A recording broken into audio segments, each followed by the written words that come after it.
daina hawaye masoyiya.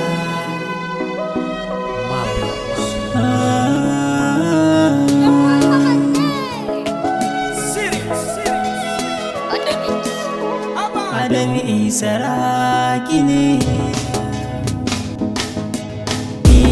Na yi dace ni da masoyiya doguwa mai kyawun haiba, tana da tarbiyya ga hankali ko kaɗan bata saba min ba. Duk abin da na ce ban san shi ta bar shi ba za ta yi raba ba. Komai zan so za ta yi ko da ba zai yi mata daɗi ba. Sangwama kyara duka kin sha a kaina ban manta ba. Baki jin daɗin yin rayuwa tunda komai bai daidai ba. Na sani in ba dan dole ba bai ki so ki min nisa ba.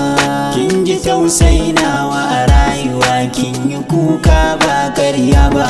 Sannan in har na shige shi kin fi ni jin zafi da uku ba. Kome nake nema in na rasa hankalin ki ba zai kwanta ba. Mun ci wuya mun jura gwagwarmaya ba mu cire rai kan aure ba. Tun a kuruciya mun alkawari duk wuya ba za mu rabe ba. Na sani girma da kuruciyar taki duka da ni kika saba. Babu kawa sannan ba saurayi ni kadai kika sanya turba. Kin bar dangi kin guji yan uwa ba za ki bar wani ya soken ba. Ni ba ki saurare ni masoyiya ban bar riskan alkawari ba. Zan jira duk nisan lokaci ban cire rai kan kauna ba. Ga wasiƙa nan na baki daure ki zo so zai mini illa. Zo karki bar na kila wakala.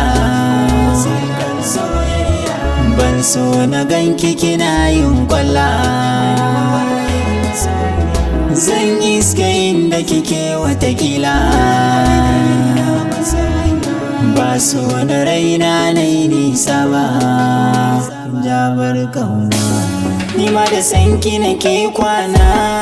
Rakiyar da ki min uzuri juyo ki kalli idanuna. Sanki ya saka dai garari a rayuwa burina ni dai na zamci alkawari.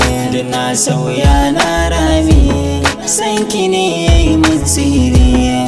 Rayuwar mu da ke mutuka raba wannan na yi kudiri. Kin ga komai ya sauya zuciya na mun tiriri. Na yawaye na yi jinya akan sanki kuka ya fudari.